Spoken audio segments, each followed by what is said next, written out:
तो finally border Gavaskar trophy का तीसरा मैच उसके 5वें दिन पर आकर ड्रॉ हो ही गया। अब इस मैच के ड्रॉ होने के चांस तो पहले दिन से ही थे, लेकिन ये ड्रॉ हुआ है 5वें दिन पर आकर ही। सबसे पहले भारत ऑल आउट होता है 260 रनों पर, और फिर ऑस्ट्रेलिया आता है बैटिंग के लिए। और शायद ऑस्ट्रेलिया का माइंडसेट यही होगा उस वक्त कि वो T20 स्टाइल में बैटिंग करेंगे, चाहे फिर 10 ओवर करें या फिर 15 ओवर करें। लेकिन हमारे पास जसप्रीत बुमराह है। भाई जसप्रीत बुमराह ने उनको प्लान के ही बदल कर रख दिया। सबसे पहले आउट किया उस्मान ख्वाजा को 8 रनों के स्कोर पर, और उसके बाद मार्नस लबुशेन को। ये 2 विकेटें गिरी, उसके बाद उनकी टीम हिल गई पूरी तरह से। उसके बाद तो भाई विकेट गिरती ही चली गई, MC स्वीनी की भी, फिर Mitchell Marsh, Travis head, Steve Smith, सब एक एक कर डग आउट की तरफ बढ़ते गए।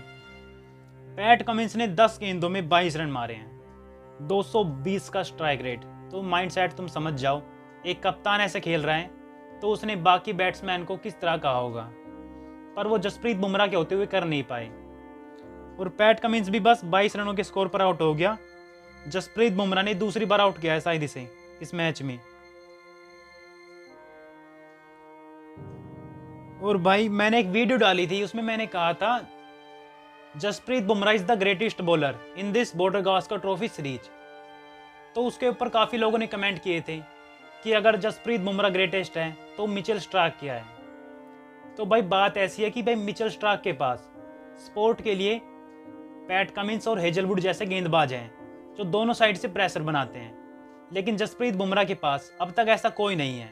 आकाशदीप ने बहुत अच्छी बॉलिंग की, सिराज ने की, लेकिन उस तरह का प्रेशर क्रिएट नहीं कर पाए जिस तरह का प्रेशर हेजलवुड और पैट कमिंस बनाते हैं। तो भाई कुछ भी कहो, इस बॉर्डर गावस्कर ट्रॉफी में तो जसप्रीत बुमराह ही ग्रेटेस्ट है। और भारत ने और ऑस्ट्रेलिया ने 89 रनों पर डिक्लेयर कर दिया, 7 विकेटें डाउन थे वो।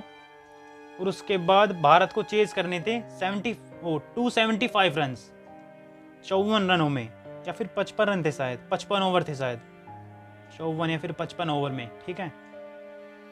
तो बैटिंग गिराते हैं यशस्वी जायसवाल और KL राहुल। और देखो ये मैच कल ड्रॉ हो रहा था, हम बहुत खुश थे कि कल मैच ड्रॉ हो जाएगा।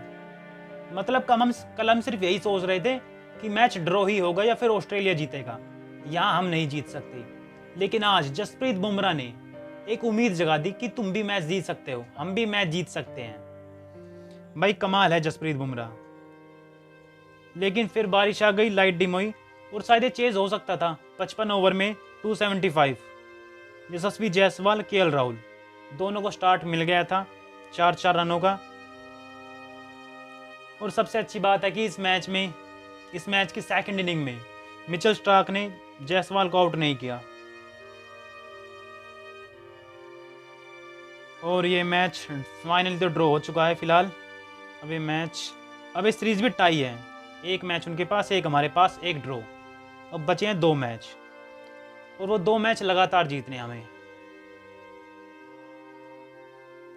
और भाई ये मैच जैसे ही ड्रॉ हुआ, प्रेस कॉन्फ्रेंस हुई, उसमें रविचंद्रन अश्विन ने अपना तीनों फॉर्मेट से रिटायरमेंट अनाउंस कर दिया है।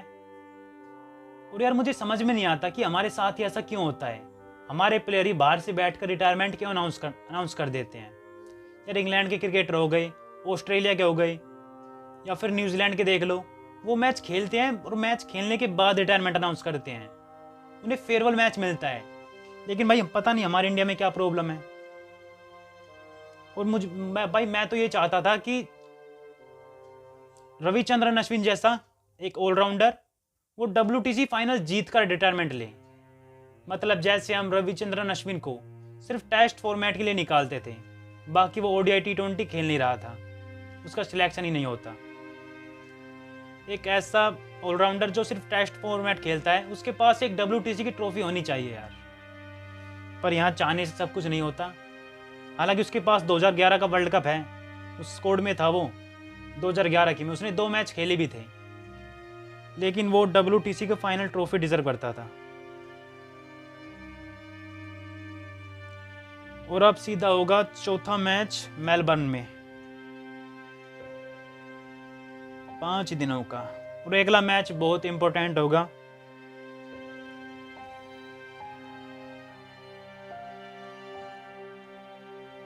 यार मुझे बहुत दुख हुआ जब रविचंद्रन अश्विन ने अपना रिटायरमेंट अनाउंस किया। मतलब वो सीन तो मैंने लाइव ही देखा था जब वो विराट कोहली को गले मिल रहा था, पर मुझे लगा कि भाई चलो मैच हमारी साइड आ रहा है तो इसलिए इमोशनल हो गए होंगे। पर भाई वो बाहर आया तो उसने रिटायरमेंट अनाउंस कर दी रोहित शर्मा के साथ बैठकर। It's very emotionally. और शायद ये भी हो सकता है कि ये अगले दो मैच बहुत कुछ डिपेंड करते हैं कि रोहित शर्मा टेस्ट फॉर्मेट का कप्तान रहेगा या नहीं रहेगा, वो आगे टेस्ट फॉर्मेट खेलेगा या नहीं खेलेगा। अगर ये दो मैच हम हार जाते तो बहुत कुछ बदल जाएगा, और दो मैच हम जीत जाते तो भी बहुत कुछ ज़्यादा बदल जाएगा। तो ये दो मैच हमें जीतने होंगे किसी भी तरह। तो मिलते हैं हम अगली वीडियो में। Bye guys.